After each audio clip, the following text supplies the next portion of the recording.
2021-এ BJP মতুয়াদের ভাওতা দিয়ে ভুল বুঝিয়ে ভোট নিয়েছিল। এবারে মানুষ সেই ভুল বুঝতে পেরেছেন। আসন্ন লোকসভা নির্বাচনে মতুয়া সম্প্রদায়ের বেশিরভাগ মানুষই ভোট দেবেন তৃণমূলকে। বৃহস্পতিবার মালদার গাজলে নির্বাচনী প্রচারে এসে কার্যত এমনটাই দাবি করলেন অল ইন্ডিয়া মতুয়া মহাসংঘের সংঘাধিপতি তথা তৃণমূলের রাজ্যসভার সাংসদ মমতা বালা ঠাকুর। এই মালদায় প্রোগ্রাম আছে ইলেকশনে, এসব জন্য আমরা এসেছি ক্যাম্পেইনের জন্য। 19-এ যে ভুল আমাদের লোকরা করেছে সেটা হচ্ছে যে তাদের যেটা বোঝানো হয়েছিল যে তোমরা আমাদের ভোট দাও, তোমাদের আমরা নিঃশর্ত নাগরিকত্ব দিই।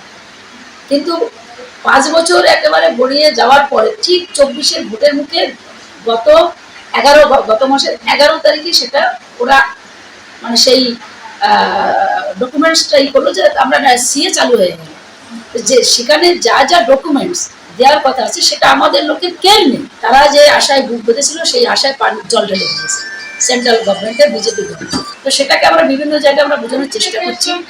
আমরা আশা করছি যে এবার যে 19-এ যেটা ভুলটা হয়েছিল এবার সেটা হবে না। আমরা আশা করছি যে মতুয়াদের ভোটটা এবার অনেকটা রিকভার হবে এবং তৃণমূল কংগ্রেসের সেই ঝুলিতে এটা পড়বে। আসন্ন লোকসভা নির্বাচনকে পাখি চোখ করে পুরাতন মালদায় হয়ে গেল বিজেপি নারী শক্তি সম্মান সম্মেলন। বিজেপি মহিলা মোর্চার পক্ষ থেকে বৃহস্পতিবার এই সম্মেলন আয়োজন করা হয় পুরাতন মালদার পালপাড়া ধানহাটি এলাকার এক বেসরকারি ভবনে।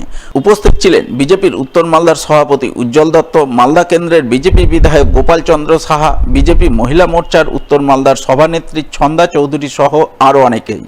এদিনের সম্মেলনে উপস্থিত বিজেপির নেতৃত্ব মহিলাদের বিজেপির পক্ষে ভোট করার জন্য তাদের উজ্জীবিত করেন।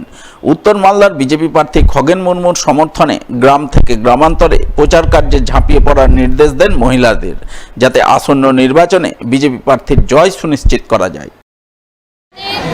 প্রধানমন্ত্রী মোদীজি নারীদেরকে এগিয়ে নিয়ে যাওয়ার যে প্রচেষ্টা শুরু করেছেন, 33% সংরক্ষণ দিয়েছেন মহিলাদের এবং আগামীতে এই সংরক্ষণ 50%-এর দিকে এগিয়ে নিয়ে যাবেন। সেজন্য নারী শক্তিকে একত্রিত করার জন্য এবং শক্তিকে উজ্জীবিত করার জন্য আমাদের বিধানসভা ভিত্তিক মহিলা মোর্চার সম্মেলনে রাজ্য থেকে যে নির্দেশ দেওয়া হয়েছে তার ফলশ্রুতিতে আমরা মালদা বিধানসভায় মহিলা মোর্চারে নারী শক্তি সম্মান সম্মেলন আয়োজন করেছি।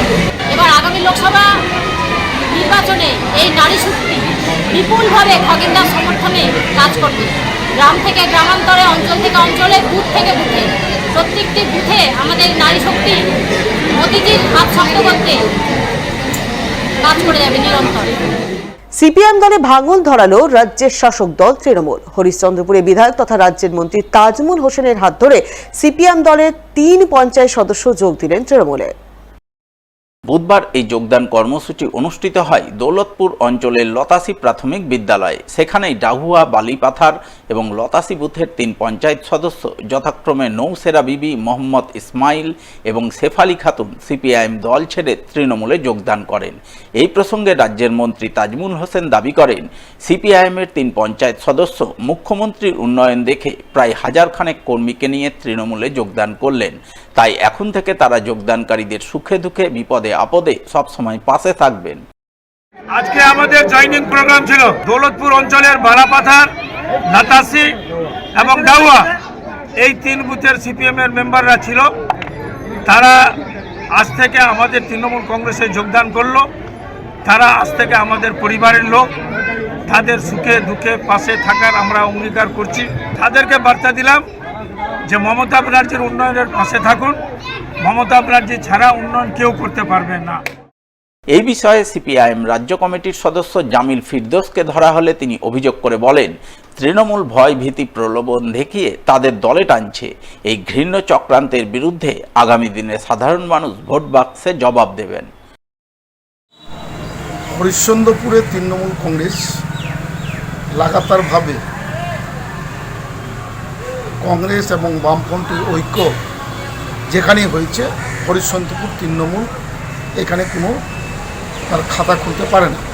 স্বাভাবিক ব্যাপার, যে সমস্ত অঞ্চলগুলোতে আমাদের ঐক্য না হয়ে তারা ক্ষমতায় এসছে সেখানে আমাদের মেম্বারদেরকে সব রকমভাবে বঞ্চিত করছে, তাদের কোনো কাজ দিচ্ছে না, তাদের মিথ্যা মামলায় যুক্ত করাচ্ছে, তাদেরকে হুমকি দিচ্ছে এবং বিভিন্ন প্রলোভনের মধ্যে দিয়ে আমাদের দল ভাঙাবার একটা খেলা হরিশ্চন্দ্রপুর তৃণমূল তারা এই লোকসভাতে এই ঘৃণা চক্রান্তের বিরুদ্ধে মানুষ যথাযথভাবে তার ব্যবস্থা করবে।